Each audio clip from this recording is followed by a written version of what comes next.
session is brought to us by Google, Endless Foundation, Helena, and the WHO. And the lady who is going to kick us off with the entire session, guide us through it, moderate it, chair it, and take us to the end of the day is none other than Dr. Richa Tiwari, who is a program manager at Google Research. Her work focuses on driving research on Google's health AI innovations and working with partners on real-world deployment of digital and AI solutions in APAC and Africa. She holds a PhD in molecular biology, which is really impressive on its own, and has over a decade of experience in pharma, bringing cancer treatments to market and running clinical trials. An accidental technologist and a scientist at heart, Richa is passionate about bringing forward cutting-edge health tech innovations to address healthcare challenges. Ladies and gentlemen, with a round of applause worthy of Day 2 of the Global Digital Health Forum 2025, help me welcome to the stage Dr. Richa as she takes us through this session. A bit of noise, a bit of a whoo! Thank you for that very kind introduction. I was actually going to go for a more humble presentation about myself, but thank you for that. Good afternoon, everyone.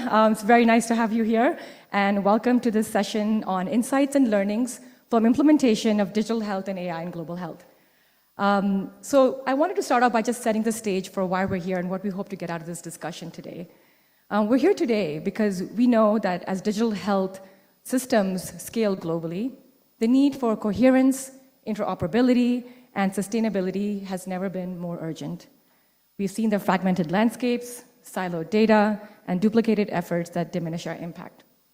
This track is anchored on the full stack principles, as shown here on the slide, which is not showing up on stage, but hopefully it will appear in just a moment. Exactly, thank you. So the concept of full stack, the principles underpinning all of this is standards, technologies, architecture, content. A couple of years ago, actually, at GDHF, our team at Google worked with global health ecosystem partners to construct the idea of full stack with the notion that convergence of these factors will help meaningfully address health equity gaps and help improve health outcomes at scale, ultimately leading to next-gen digital health transformation. But this specific session today is where the rubber meets the road. We're moving beyond the high-level what-if to the high-level what-if of digital public infrastructure and AI to the how-to. The current AI landscape in digital health is shifting from pure experimentation to rigorous implementation at scale and towards systems designed for usefulness and trust. So today is about the insights gained from those real-world implementations. So to introduce our speakers, with no further delay, we have an incredible lineup of innovators who have built solutions leveraging several, if not all, of the components of the full-stack approach and evaluated the potential of AI solutions built on top of that. First, we'll have Stephen Wanye, CEO of Intellisoft Consulting and president of Helena. He'll share his work on digitizing public health surveillance in Kenya. Next, joining us is Arul Srinivasan, CTO of Kushi Baby. He'll present on the experience of building their chip platform for TB screening at scale in India, based on the FHIR and ABDM compliance. ABDM is the initiative in India's digital mission of creating a unified health infrastructure. We also have Jay Patel, Director of Technology at Jacaranda Health. Jay will walk us through their experience of evaluating and applying AI for Uliza Mama, the maternal health platform, sharing how they manage over 12,000 daily questions from mothers. And then Abdullah Elbarani, an AI engineer at MDoc, will present on developing real-world benchmarks and testing Gen AI models for their platform, Chem. He'll discuss why standard benchmarks often fail to capture the nuances of local languages and context. And finally, and last but not least, we'll hear from Jackie, Head of Digital Health Solutions at the World Diabetes Foundation, co-presenting with Alan Onchuru, Technical Program Manager at NAWI. They will co-present the deployment experience of the Diabetes Compass project in Sri Lanka from the perspectives of a funder and a technical implementer, respectively. We, at the end of all these presentations, we have reserved time at the end for group discussion and Q&A, so please keep your questions ready. Without further ado, I'll hand it over to Stephen to get us started. Thank you.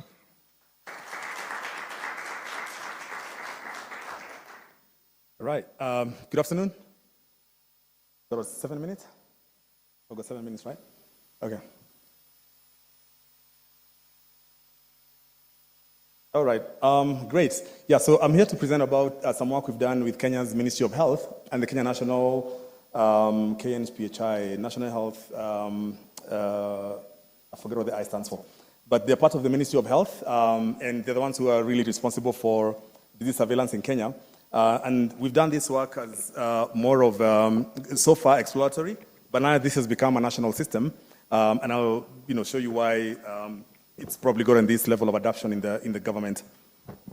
Yeah, so basically we'll talk about surveillance and digital health in Kenya, and talk about NFIS, as we call it in short, what's going on right now and where the implementation is at, and the road ahead. So basically, for those of you who are familiar with health security, you probably are aware about IDSR as a public health strategy for disease surveillance and basically global health security across the world. And so many countries, particularly those who are WHO member states, have adopted the IDSR strategy, Kenya being one of them. And so Ministry of Health in Kenya and the National Public Health Institute, NPHI, as I was trying to remember, basically approaching local health surveillance through these 4 pillars: epidemic preparedness and response, data management, strengthening the lab capacity, obviously for timely diagnostics, and then coordinating initiatives through partnerships and collaborations.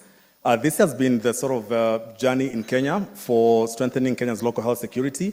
As many countries, especially in LMICs, you really look at this pre-COVID, during the COVID period, and then post-COVID, where Kenya adopted the IDSR as other WHO Africa member states in 1998, went through getting this working using systems like DHIS2, which is called EIDSR in Kenya, like many other LMICs that you'll find.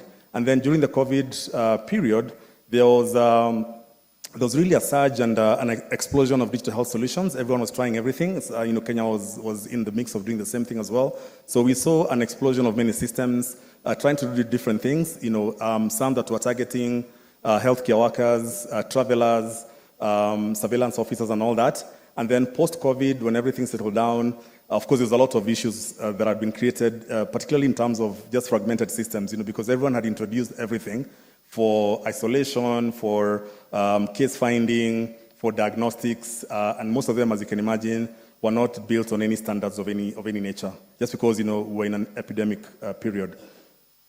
So Kenya started adopting One Health approach a couple of years ago, which I think, as we know, combines environmental health sciences, domestic and wild animals, and of course human health as well, into one concept called One Health. And this is what is currently being used by Kenya's National Public Health Institute.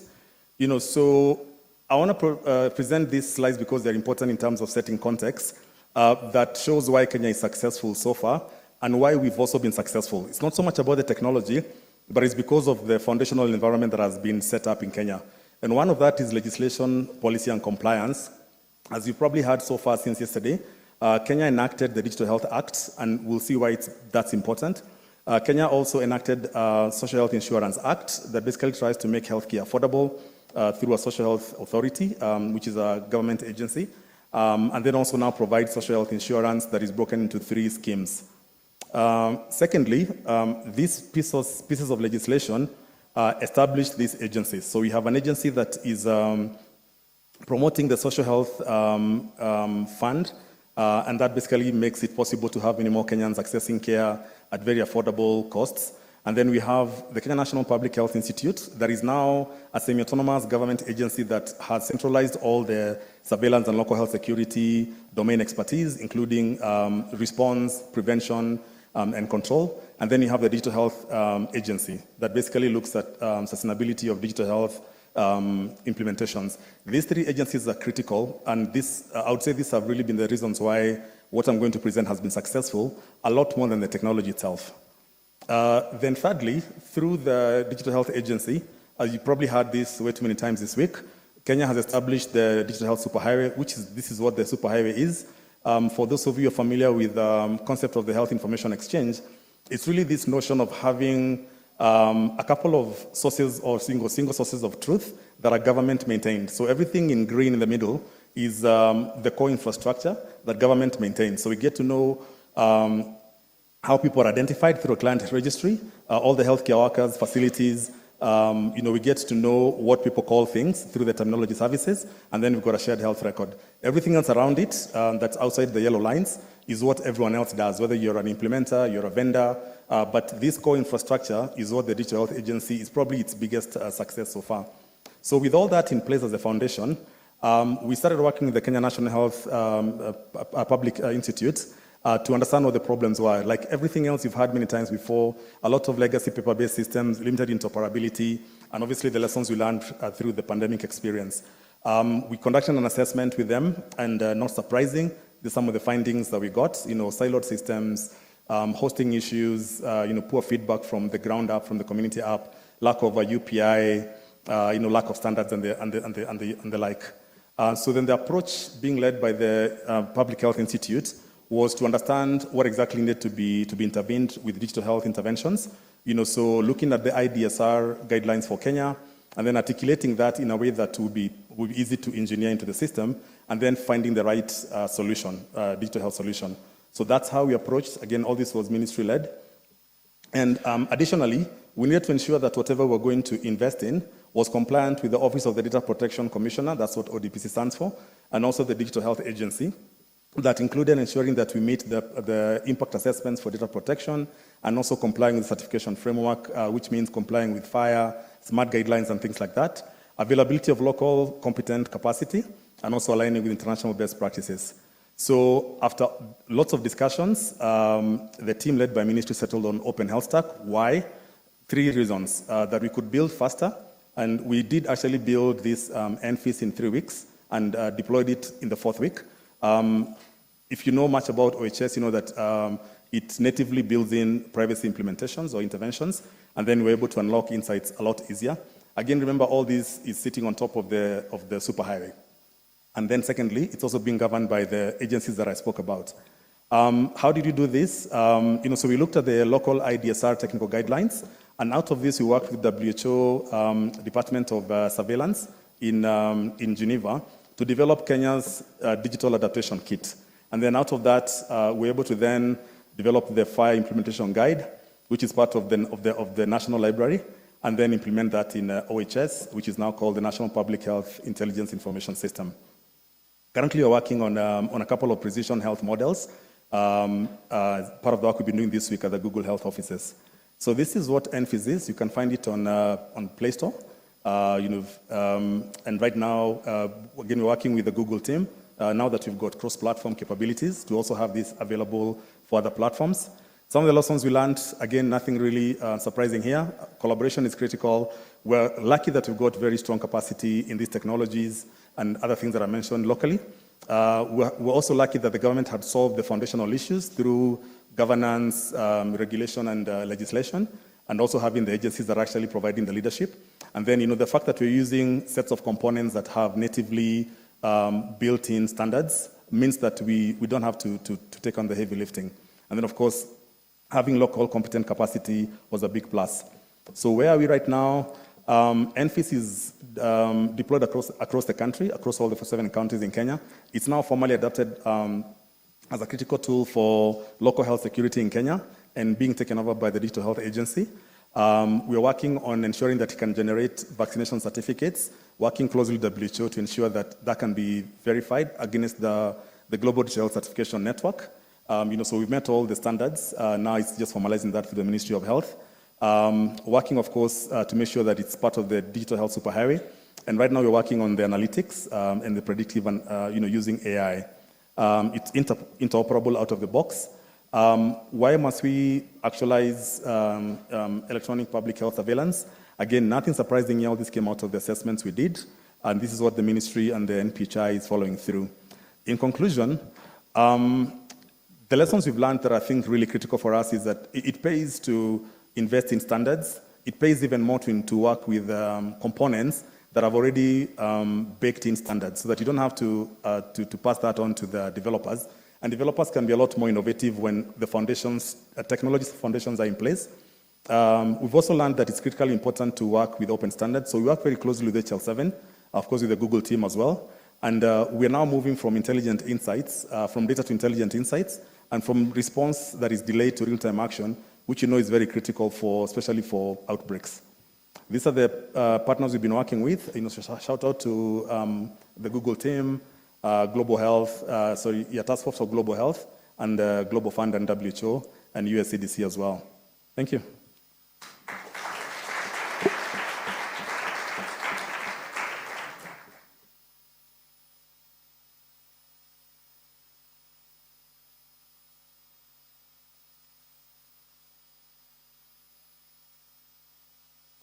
Good afternoon, everyone. I am Arul Srinivasan, Chief Technology Officer at KushiBaby. So today I'm here to present how we partnered with Rajasthan Department of Health and Open Health Stack to close one of the persistent gap in TB. It's the gap of continuity. So I would like to start by sharing what actually happens in the field.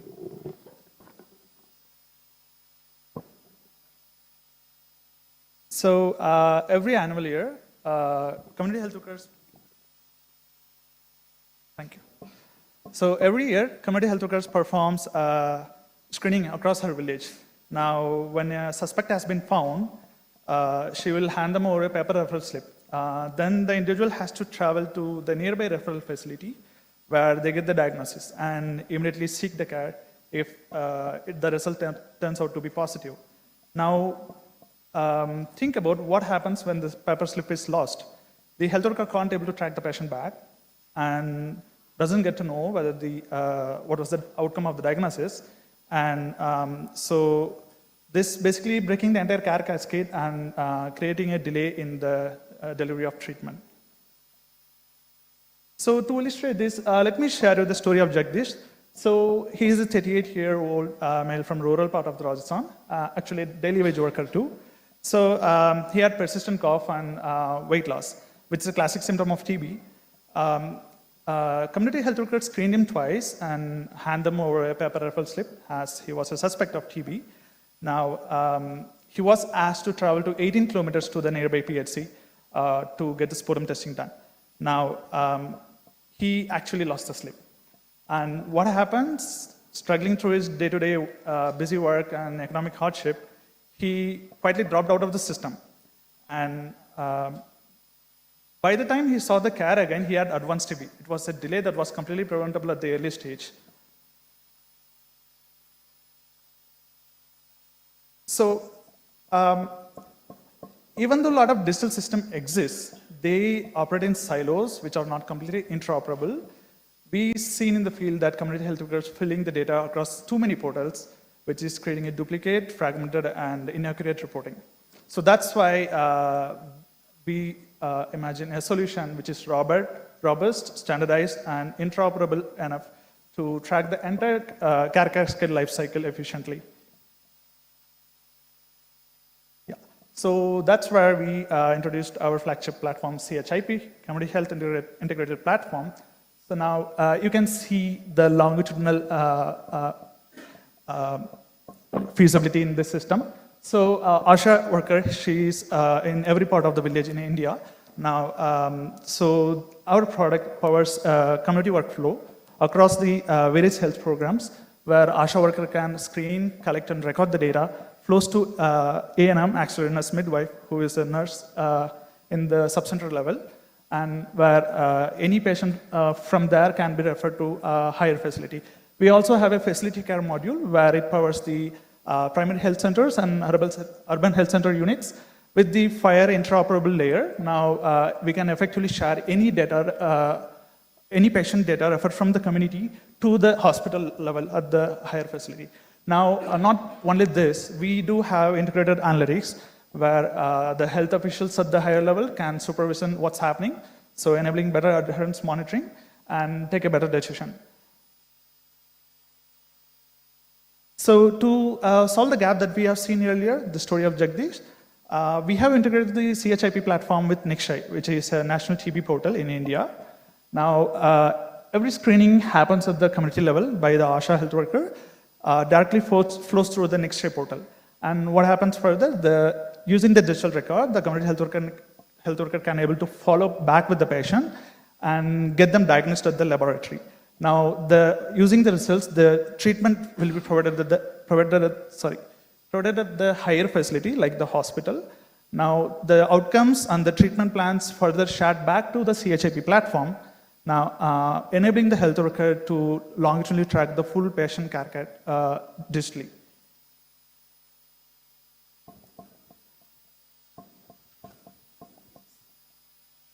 So, though we have addressed this issue in the field, but one thing still were unsolved is timely modification and getting that redeployment under the field. Now, the TB module especially demands modular UI, where we have to change the questionnaires and the business logic regular basis based on our research at the field. And without OHS, our changes requires a complete redevelopment, redesign, and testing, which cost us months of time to achieve. Now, with OHS modular design and backend driven architecture, we can able to achieve the same within weeks. So this cuts our development shift by 50%, making the each iteration very effective and deploy faster at the field. And not just that, it provides accurate and validated and interoperable data, making CHIP compliant to India's National Digital Health Ecosystem, ABDM. So with this modular interoperable system, now the states in India can able to do better monitoring of high-risk cases, and so they can also detect cases at the early stage and track the patient through the full care cascade. And this, with the better data here, structured data here, now laying a foundation for AI-based decision-making too. So yeah, small technical workflow. So we have integrated OHS SDC library, which helps to design our screening workflow, through which the data entered on the workflow will be processed by the FHIR engine and stored in the offline. When the community health worker reaches the network area, the data automatically synchronizes with the state data center. Further, this data is shared with Nikshay portal for testing at the laboratory level. And so this enables a plug-and-play module and able to reuse across various health programs and in different states. So with this interoperable layer being recognized as best in practice in India TB report 2024, and so we had a partnership, we are in a partnership with ICMR NIE, where we are grounding all of our works in operational research to make the strengthening the active case finding of the TB patients and going to scale. So yeah, thank you so much. Inviting our next presenter, Jay from Jagranda.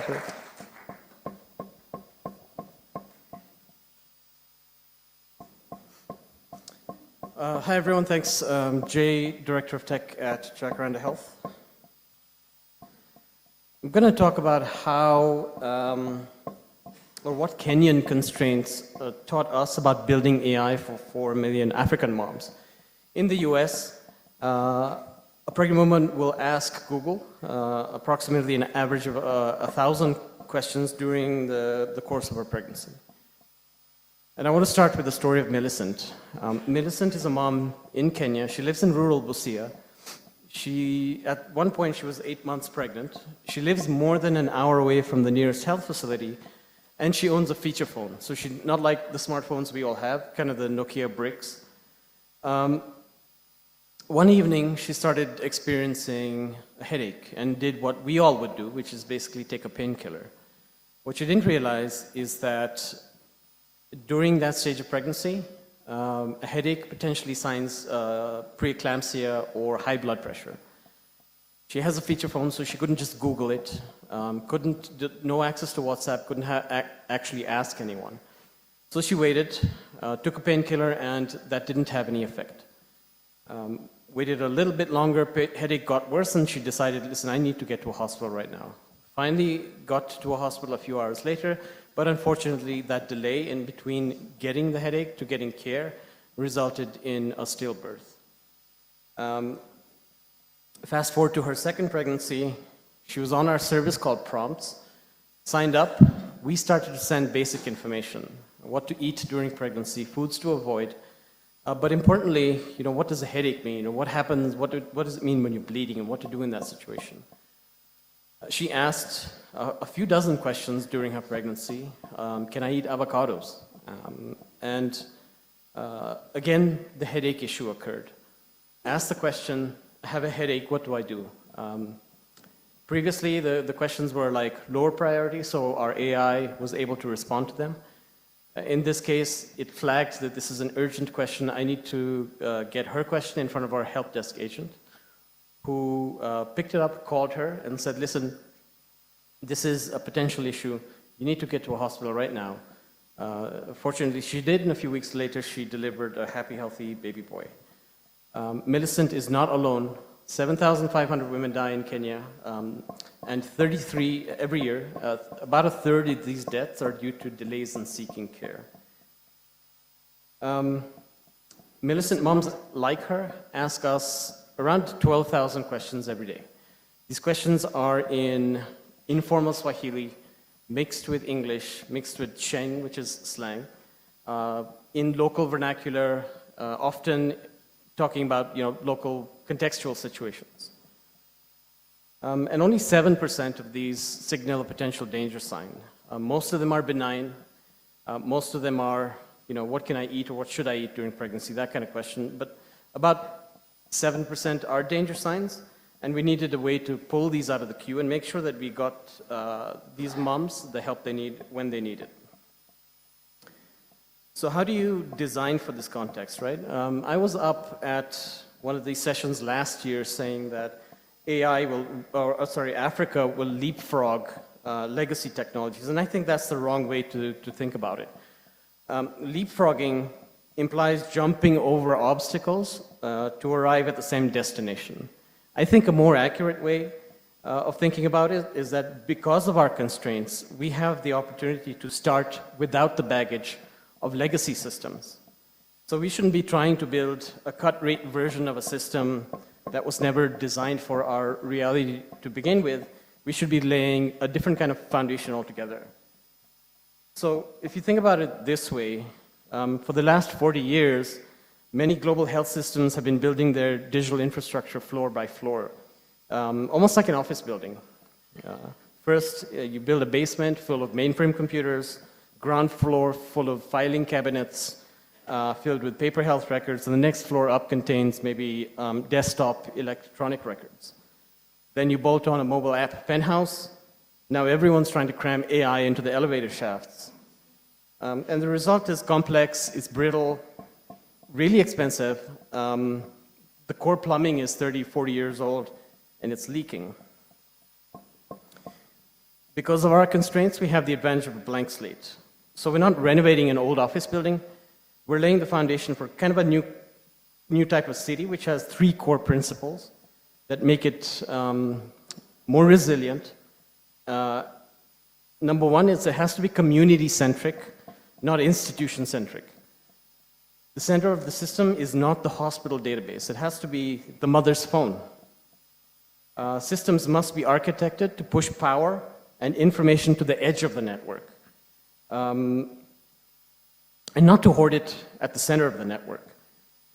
This allows you to create a system that allows healthcare to happen where people live and not just where the buildings are. And one component of this would be portable health records, which are not owned by any one hospital system, but owned by the mother herself. She can collect them and take them wherever she goes. And she's not arbitrarily tied to the one building she happened to go to that one time. I saw an example of we're not doing this yet, but I saw a really compelling example of a portable health record, WhatsApp-based, but also SMS-based. Someone had demoed it to me just yesterday. Principle 2, it has to be API first, not application first, which means we start by building clean and simple connections that allow different parts of the health system to talk to each other from day one. Prompts, our SMS platform, for example, can connect to the Kenya Health Information System, can connect to an ambulance service.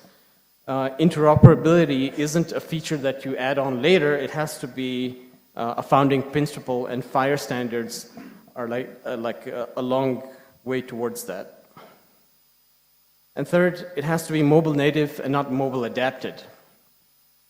So services have to be designed for the user's context, in our case, SMS, designed for 2G. Then you can add on things like voice and WhatsApp. And when you start with the most common denominator, that kind of forces a ruthless focus on simplicity and efficiency and equity. So the legacy model is the hospital database, which is at the center of the universe. Everything flows inward. Systems are designed for institutional control and reporting, and the patient appears at the edges. The better way of doing it, we think, is that where the mother's phone is at the center, power and information flow outward to the edge of the network rather than concentrate at the center. So when Millicent asks her question, we built a large language model, or we took a Llama 3 model, the open model from Meta. We were able to fine-tune it to understand mom's context, right?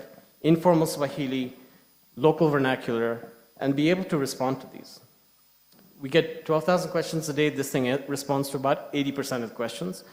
And that's helped us move the human intelligence to where it matters most. No one wants to come to work and answer 50 avocado questions every day.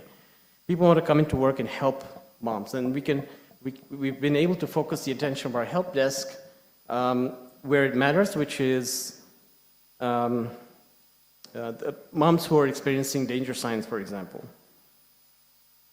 SMS gives you 160 characters per message. You can't waste words. There's no room for marketing fluff. Every message must answer, what do I do now? And early versions of our AI actually delivered, multiple paragraph, really good, clinically comprehensive messages. Mothers ignored them. We were offering biology lessons. She just wanted to know, am I dying?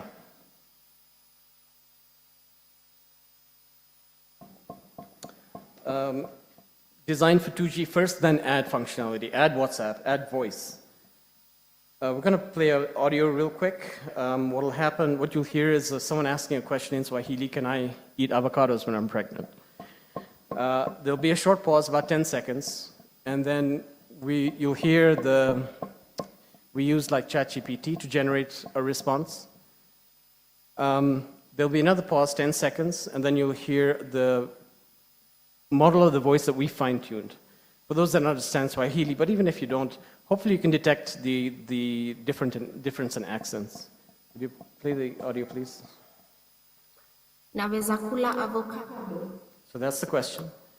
The first response will be the standard kind of... Ndio, unaweza kula avocado. Avocado ni chanzo kizuri cha lishe na inaweza kuliwa kwa kiasi. Now the same answer, but with a fine-tuned model, and hopefully you can detect. Ndio, unaweza kula avocado. Avocado ni chanzo kizuri cha lishe na inaweza kuliwa kwa kiasi. Je, tumejibu swali lako? We're trying to make the AI sound more Kenyan, not just Swahili, but with an American accent. And hopefully that makes the service a little bit more engaging and a little bit more useful. We started in Kenya. We're launching in Nigeria, Tanzania, and Ghana. Machine translation is better nowadays. You can take Swahili, translate to English and Hausa. What you can't do is, if someone asks a question about a headache in Kenya, the response is probably going to be the same for someone who asks a question about headache in Nigeria. But things like nutrition, like vaccinations, these are all completely different, and we have to adjust and make sure that when we're rolling these systems out, that they are contextually sensitive and going to be answering questions that in a way that actually makes sense. We built the model that I showed you on Llama, but As we're expanding to new countries, we think that GEMA is a little bit better for multilingual purposes, for multiple languages, easier to train, easier to maintain, cheaper to run. And then the RAG, or Retrieval Augmented Generation, is to help with contextualizing and maybe answering questions based on local Ministry of Health documents and not just what we've trained on here in Kenya. Last slide, distribution matters, right? You can't just drop an AI model into a vacuum. It took 6 years of building trust, integrating with county governments one by one, along with the plumbing that connects to SMS, making sure that the mother who is most at need is referred to a clinic when and where she needs it. The breakthrough wasn't a new transformer model, that helped. But the real breakthrough was the years of work, the relationship building that we did before we deployed any AI at all. And an 80% accurate AI model that almost 4 million mothers trust and use contributes to moving health outcomes in a way that a 100% accurate model that nobody uses will basically change nothing. Thanks. I'll call Abdullah. If you want to try any of these, you can do so. From MDoc.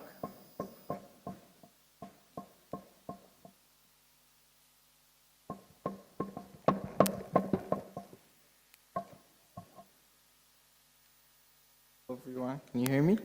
Yep.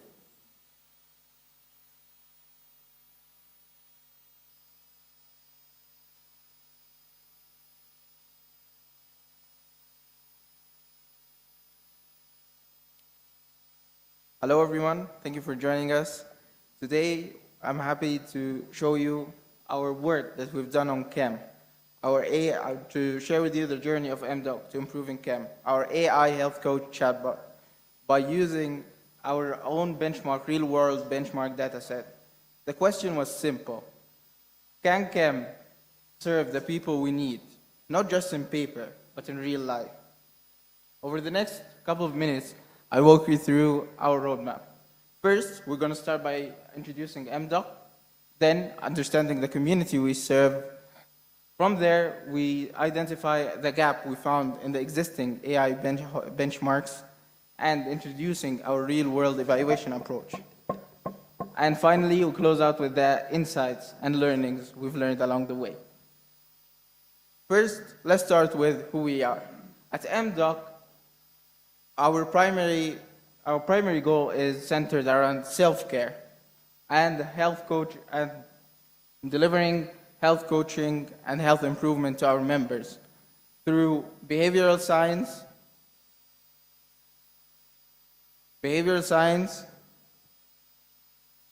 yep, please, thank you. Through behavioral science,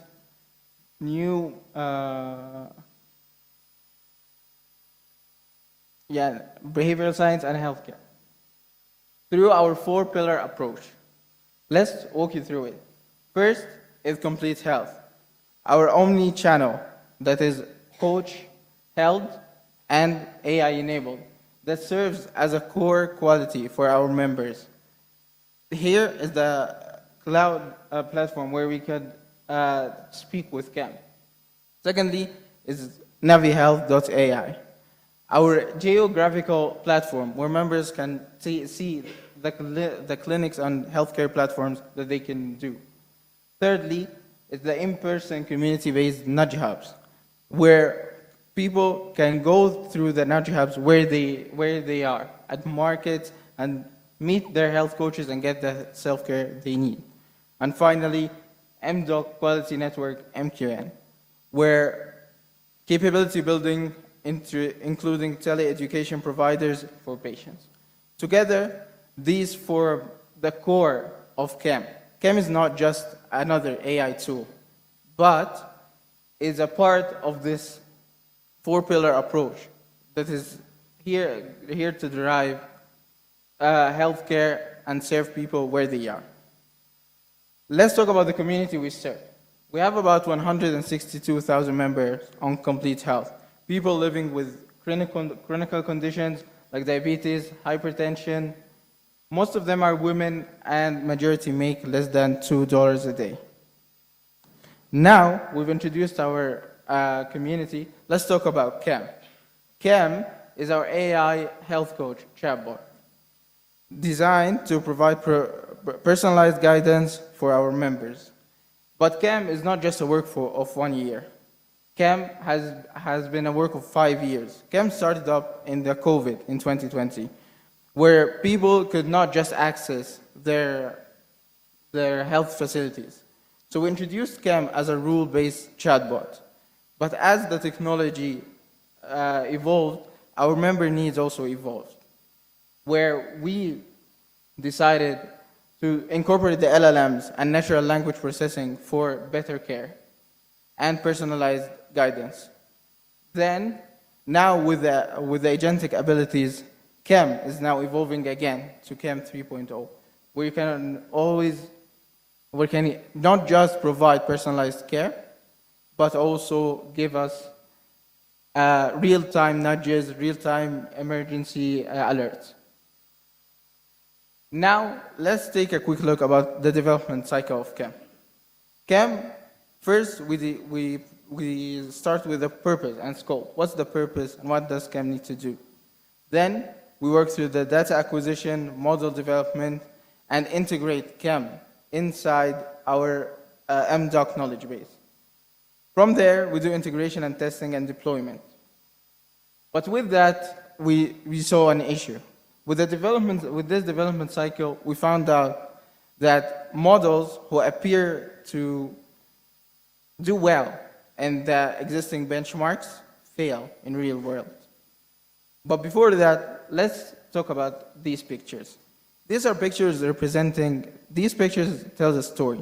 People talking to Cam in their market, pregnant woman chatting to Cam in her home, people using voice functions to speak with Cam. So these are all real-world applications that needs real-world benchmarks. So let's first see what did we detect. With the models that were performing very well with the existing healthcare benchmarks, we found out that when deployment, it didn't perform that well. So we did a deep dive. And with the deep dive, we found out a couple of issues with the existing healthcare benchmarks. First is the lack of ambiguity and noise. That the intent is so clear and the benchmarks are written in perfect English. Does not reflect the natural phrasing and context-dependent phrasing. It's limited in the domain diversity, and there might be presence of synthetic or over-engineered data, which lead to misleading performance metrics. To give you a better look at this, let's see first a standard of what a benchmark dataset looks like. You can see here it's clear, concise, has clear intent, and is written in perfect language. Let's take a look about the one on the right. Let's give us a second to take a look at this and see what's the difference. You can see there's a lack of focus, which is the first thing. There's no focus, it's more of a story than a clear question. Secondly, there's grammar and spelling punctuation mistakes. Thirdly, you can see here the strong regional context. Like, for example, pap, which is a Nigerian porridge, which means porridge in Nigeria. And lastly is the poor sentence construction. We only test out our models on the left. How do we expect it to perform better on the right? Now, it leads us to our experiment. From our real-world scenarios, we did an experiment on it. We got all of these models with the same temperature, same configuration, same Cam persona, and we tested it out. You can see here from here the variety and the variation of the accuracies. There is no one model that performed well at all. Let's just give a quick deep dive into that. So, for example, you can see MedGemma is performing very well on the F1 score, which means it's doing a lot better in the clinical accuracy, but fails in the understanding in the blue and rouge. You can see other models like GPT and Gemini performing better in relaying the information, but still has some way to go. You can obviously check out the full blog if you want to scan here. Now we go to what we've learned, our key insights. First, let's start off with the trade-off triangle. For the models, if you're looking for clinical accuracy, what we've seen is the best models is MedGemma, even compared to the general LLMs. But it has some room to grow in the conversation versatility. Secondly, the general LLMs performed very well with the communication skill and relaying information, but still have some way to go to deepen its clinical expertise.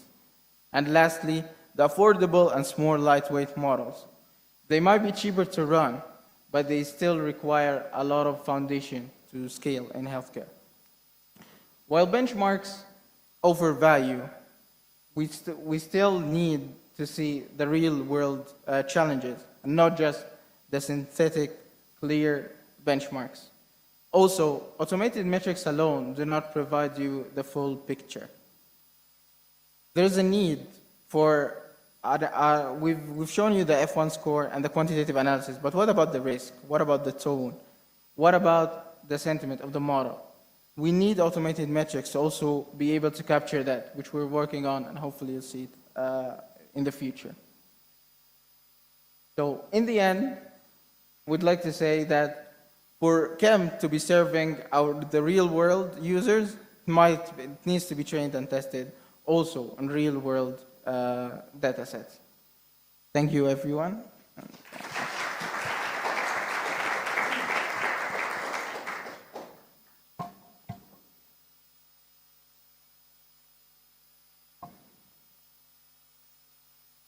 Good afternoon, everyone. So myself and Alan, we are going to tag team this one. So we'll present together. I'll kick us off with just framing what this implementation project was all about, and then Alan will double click and deep dive into the actual technical implementation of the same. So while we wait for the slides to show, the Diabetes Compass project, that's the initiative that we started about 4 years ago, was really out of necessity. Just thinking about how we can leverage digital health solutions to address the challenges around the diabetes care pathway. And we worked co-creatively with 3 governments, Malawi, Tanzania, and Sri Lanka, to really think about what are those vulnerability points along the care pathway where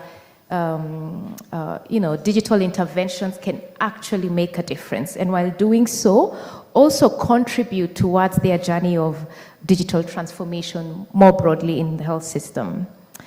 So in the end, we focused on 3 intervention areas, primarily early detection. How can we improve that? By using more affordable, low-cost, non-biological testing, population-validated screening algorithms that are easy for community health workers to use and to deploy at community level.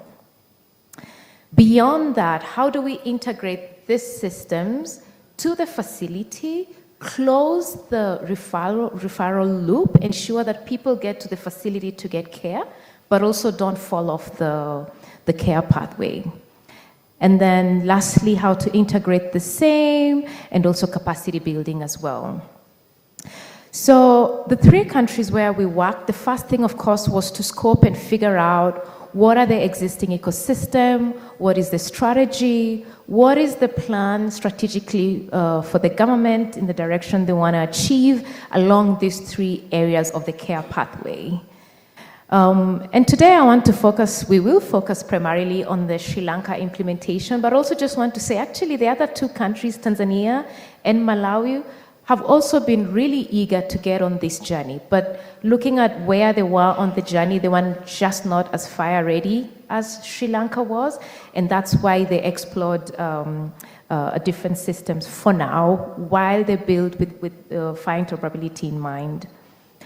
So, just quick overview, what we ended up developing or supporting the government to develop with local implementing partners was OpenSRP2, so it was a community screening tool It's based out of a find risk screening tool that was now population validated specifically for Sri Lanka, but also the other countries where we worked.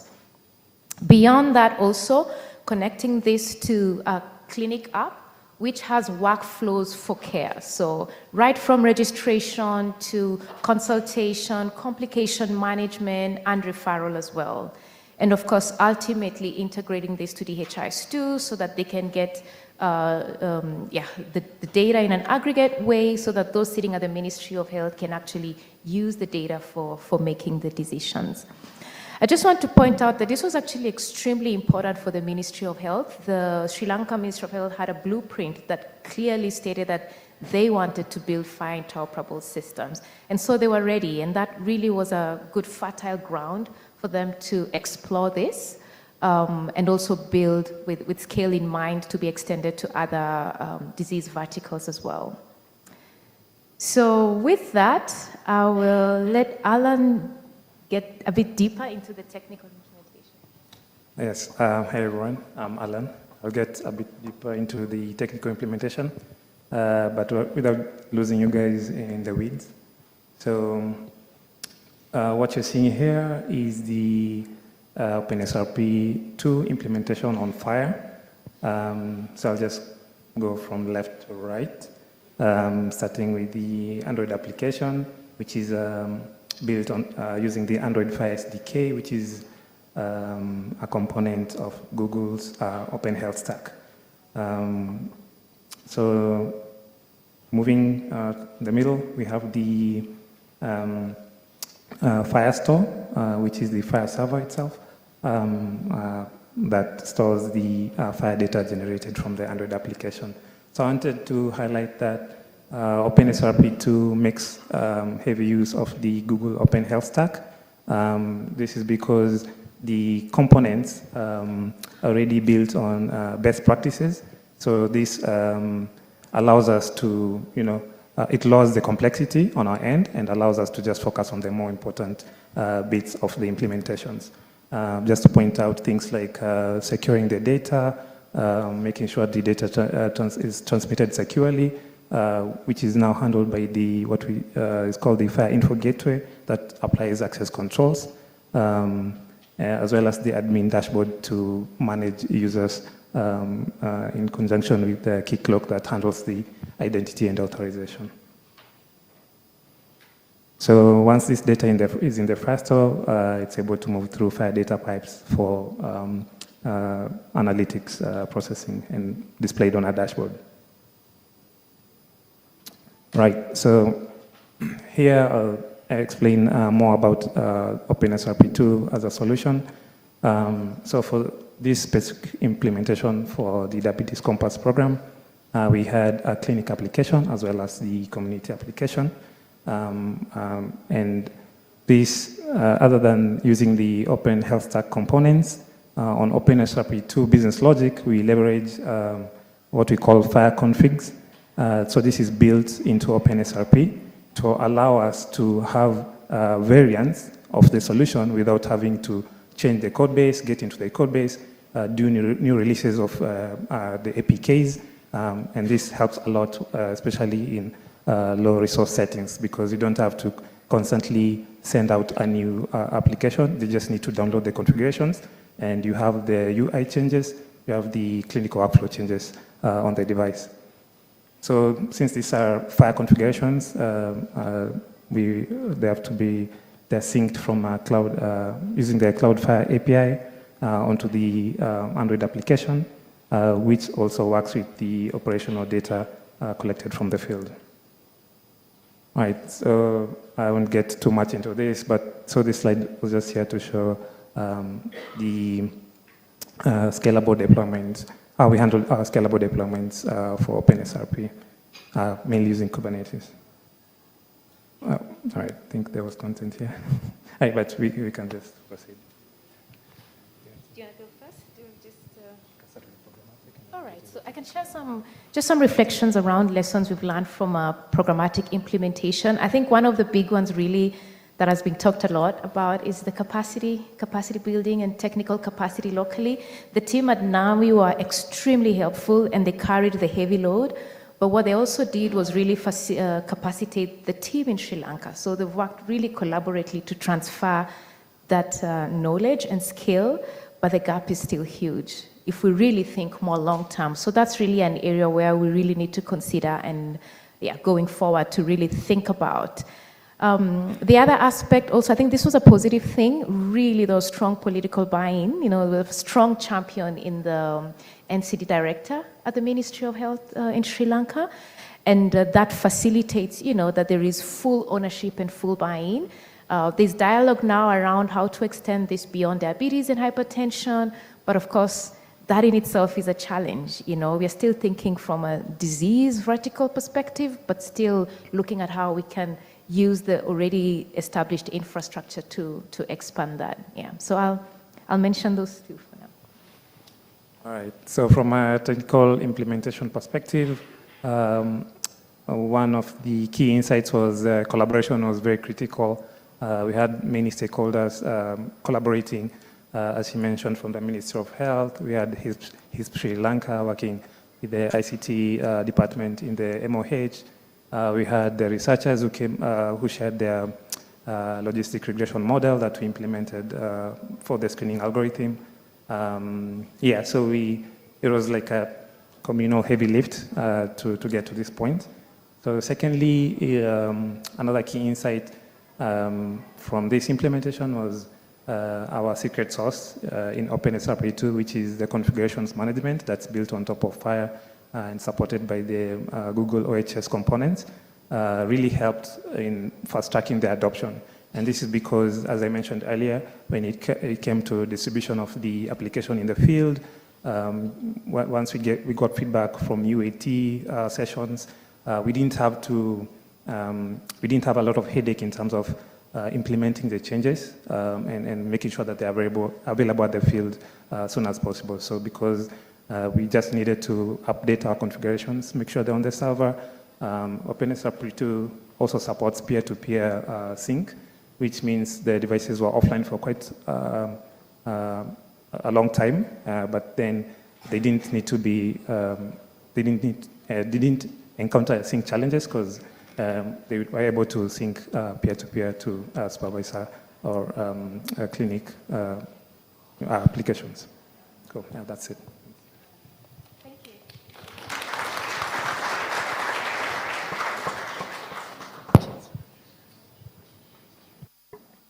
Thank you to all our speakers. Do we have time for questions?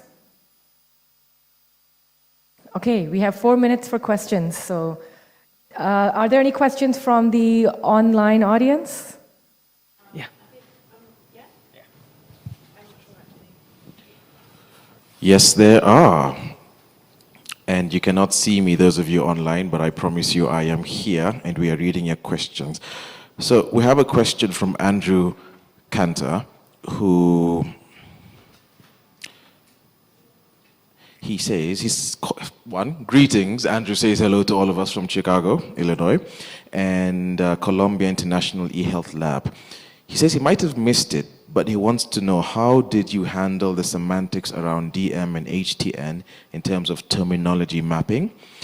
Open source mapping between local codes and standard terminology is critical, and he believes OpenSRP and OpenMRS leverage Open Concept Lab and CIEL to do this. So basically, he's curious about handling the semantics around DM and HTN in terms of terminology mapping. Who wants to take that? Alan, you look like you're excited. It's terminology mapping. Terminology mapping, yes. Want me to repeat one more time? Yeah, sure. He doesn't say exactly who it's directed to, but I am going to assume it's directed towards you, Alan, simply looking at the time that it came in. So one more time. Now I'm going to read it verbatim. Hello from Chicago, USA. Andrew Cantor from Columbia International eHealth Lab. I might have missed it, but how did you handle the semantics around DM and HTN in terms of terminology mapping? open source mapping between local codes and standard terminology is critical, and I believe Open SRP and Open MRS leverage Open Concept Lab and CIEL to do this. Jessica is laughing at me because of the technicality of the question, but is that okay, Alan? Got the question? Yeah. You can always read it as well Wait to if you put just Alan want on to the spot. process it. Yeah, so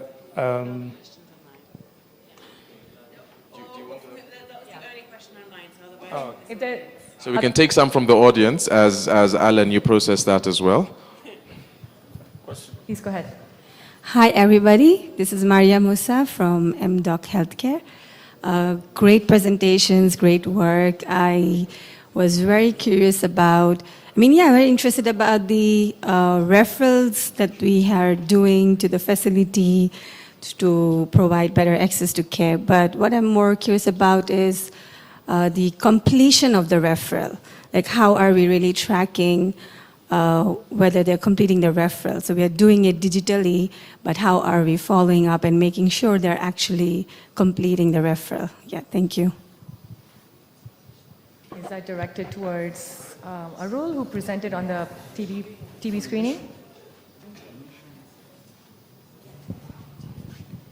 Yeah, thank you. So again, so what happens when digitalization install at the community level? Health worker records the information in the mobile app. Now, as we have integrated with the national portal NICSHI, which is operating at the higher facility like the labs, so this data goes to the NICSHI portal where the in the laboratory their patient data is auto-populated. Now, a community health worker takes a follow-up, whether the patient went to the facility or not.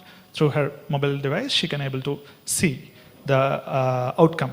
Now, if the patient data is still in pending stage, the outcome is still pending, she can go back to the house, counsel them, and request back again to take the diagnosis done at the facility. Now, when the patient goes to the facility, when the diagnosis happens and turns out to be a positive, negative, so the NICSHI, the lab technician basically update on the portal, okay, patient XYZ having this result, and this is the treatment plan, and this is where he's supposed to get the further prescriptions, etc. So this data flows back into our community platform, and that's how we are closing the loop of referral and outcome tracking. Yeah. I think we might have time for one last question. I see someone in the back there.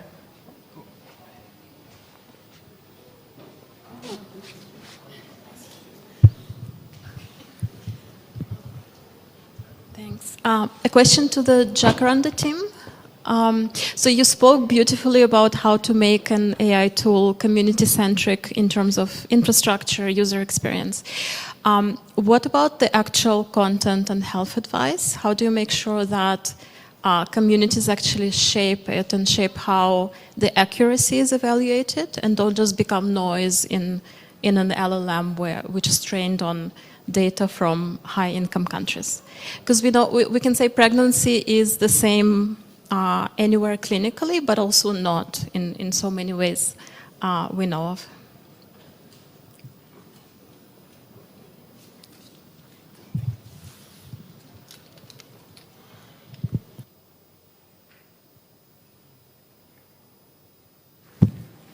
Thanks, great question. First, whenever we start in a new geography, always go to the field, talk to the mothers, put the content in front of them, make sure they understand it, make sure it's actionable, and that we're not just sending things that we think will make a difference, but we get the feedback and make sure we incorporate their ideas, their thoughts before we do anything. The LM was trained, we have lucky enough to have a database of a couple million questions and answers that moms had asked historically that our help desk had answered. So fed that into the training so that it's just by virtue of the fact that we've been doing it for a while, we're able to train the LLM to be sensitive to our context. But similarly, like when we go to a new country, just make sure that we put it in front of users and figure out where the gaps are and what we need to figure out and fix.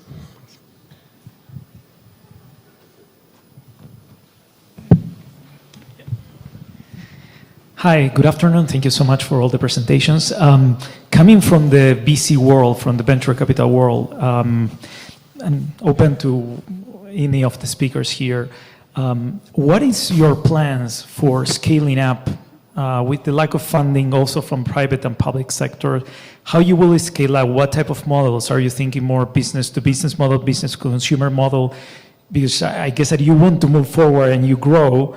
How you think in the next years, how you will make it in terms of funding? And what are the strategies? Thank you.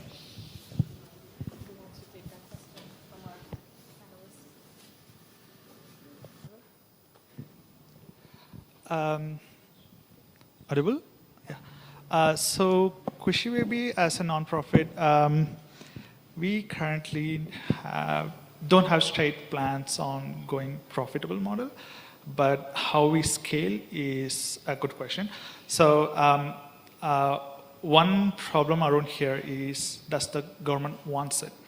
If they wants it, they want it. So you ultimately don't need to put a lot of efforts in your infrastructure or resource to support the system at the government level. That was one of the problems that we faced in Rajasthan, how much the Rajasthan department was interested in towards the solution.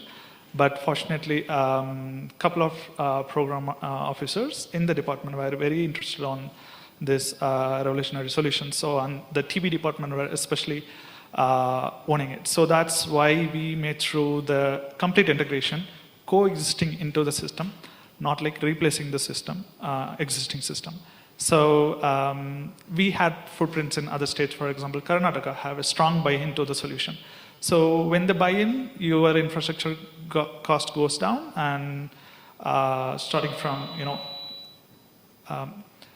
training the health workers at the ground, managing those resources are very much effectively handled by the government itself. So it's ultimately reduced cost, but again, public sector and private sector partnership is very much necessary to support the bare minimum, improvements and the maintenance costs for the non-profits.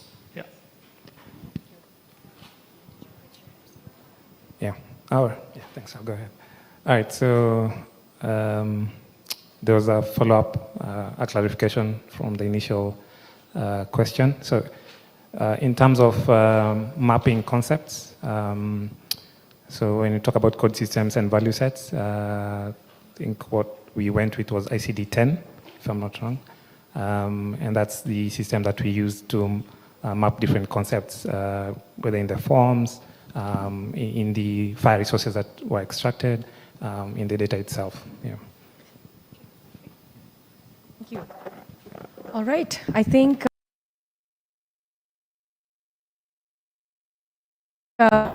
presenters, thank you so much for sharing your insights from your specific implementations.